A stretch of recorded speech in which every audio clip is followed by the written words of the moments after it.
always thought I was untouchable. I was a teenager, with a wild spirit, a constant need for fun and rebellion, and a deep skepticism about anything I believed to be old-fashioned or restrictive. I laughed at sermons, mocked prayers, and even joked about God on my social media channels. My friends and I would often post silly videos and memes, making fun of anything that seemed too serious.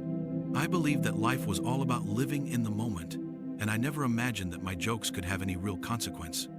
One night, after a party that felt like the peak of my freedom, I decided to experiment with substances that I had only heard about in hushed tones. I took more than I should have, convinced that I was in control and that nothing bad could happen to me. The next few minutes blurred together in a haze of laughter and reckless energy until, suddenly, everything went dark. I remember a moment of complete silence, a void that swallowed all the noise and chaos.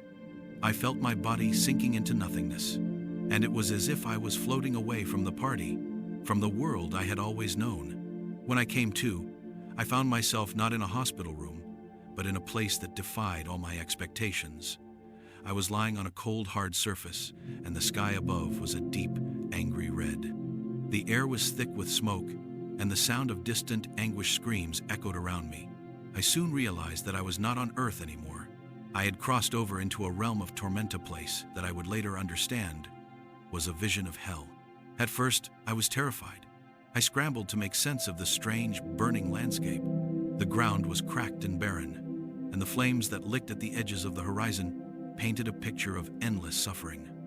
I began to wander, my heart pounding as I tried to find a way out. But every step led me deeper into that dreadful place.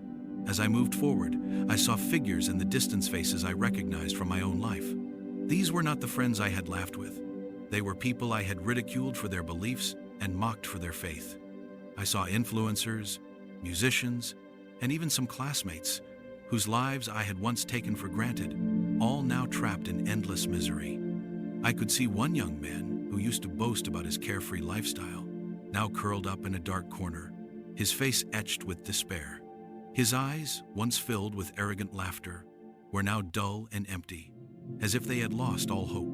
I passed by a group of individuals who had once ridiculed prayer and religion, and I heard their cries, a constant reminder of the pain they were enduring. It was as if every mocking joke I had ever made, every dismissive comment about God, was now coming back to haunt me in this place of fire and sorrow. As I continued to explore, I began to notice that the atmosphere was not just one of physical pain, but of deep spiritual anguish. I saw shadows of my past actions flickering on the walls of this hellish realm, images of me laughing at serious matters, of me dismissing the hopes and fears of those around me. I remembered all the times I had taken my life for granted, all the moments when I had mocked what I did not understand. The realization hit me hard. My disbelief, my relentless sarcasm, and my thoughtless jokes about God were not harmless fun after all. In this place, they had weight and consequence. Amid the overwhelming despair, I heard a soft voice calling out to me. I turned to see a gentle figure emerging from behind a wall of flames. This figure radiated a soft, warm light that contrasted sharply with the surrounding darkness. Despite the terror of the place, there was something reassuring about this presence. It spoke to me in calm, simple words that pierced through the chaos of my thoughts. You have been given a chance to see the truth of your life. Every joke, every moment of mockery has led you here. But you are not beyond hope. I felt tears welling up in my eyes as the words sank in. The figure explained that many who reject faith and laugh at what they do not understand end up lost, not because they committed heinous crimes, but because they dismissed the deeper meanings of life.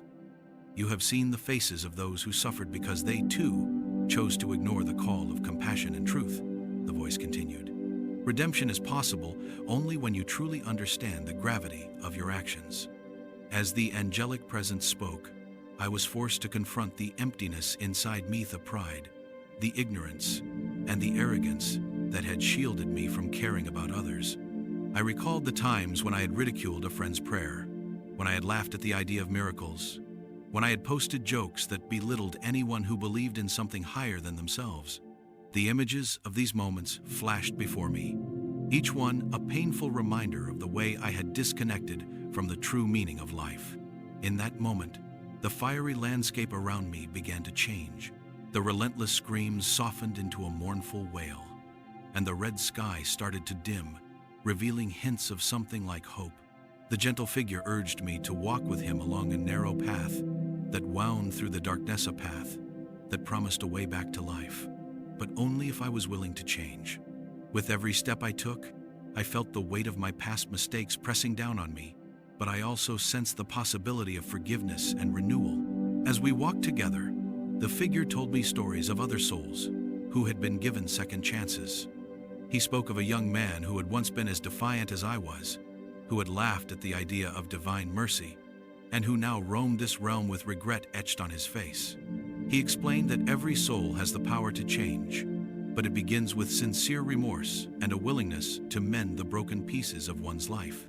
I listened intently, my heart opening to the painful truth that I had been neglecting my inner self for far too long. The journey along the path was long and filled with moments of deep reflection. I encountered other lost souls along the way, some who had once been popular on social media, others who had once been proud of their material success. Each one had a story of regret, a narrative of how laughter and mockery had turned into a profound sorrow that they could no longer escape. The contrast between their once vibrant lives and the despair they now endured was stark, and it forced me to reconsider every moment of my own life. I began to understand that the mocking laughter I had once taken for granted was a mask for my own insecurities and a shield against the pain of vulnerability. In this place, there was no escape from the truth, that life was not meant to be a joke, and that the call for compassion was louder and more demanding than I had ever imagined. The lessons of that journey were etched into every step I took on the narrow path out of darkness. I realized that true strength lay not in arrogance or rebellion, but in the courage to face one's own faults and to seek forgiveness. The gentle figure's presence was like a guide, gently steering me toward the realization that my journey was not over. Change is always possible, he said softly, as we neared the edge of the dark realm. Return to the world of the living with a heart transformed by what you have seen. Let your laughter be kind and your words be gentle, for every act of mockery has a ripple effect far beyond what you can imagine. His words were a promise of hope, a promise that even the most rebellious soul could find redemption if it truly wished to change. I remember feeling an overwhelming mix of relief and sorrow as the path began to lighten. The heavy air gave way to a soft glow that hinted at dawn. I knew that returning to life would not erase the memories of what I had witnessed, but it would give me a chance to rewrite my story. I promised myself that if I ever returned to the world of the living, I would no longer use humor as a shield to hide from deeper truths. Instead, I would use my voice to inspire kindness, to bridge the gap between skepticism and faith, and to remind others that every joke can carry a hidden message of care, if only we choose to see it. In a flash of brilliant light, I felt myself being lifted away from that fiery realm, away from the screams and the shadows, and back into a state of awareness that I recognized as life. I awoke in a quiet hospital room, my body weak, but my mind racing with the images and lessons of that surreal journey. The faces of those I had once mocked and ridiculed haunted my thoughts, and I could not shake the feeling that I had been given a rare and precious second chance. Since that day, I have changed. I no longer use laughter as a weapon or a shield against truth. Instead, I have learned to approach life with a deeper sense of empathy and understanding. I share my story with others not to scare them, but to encourage them to look beyond the surface, to find meaning in every encounter, and to treat every person with kindness.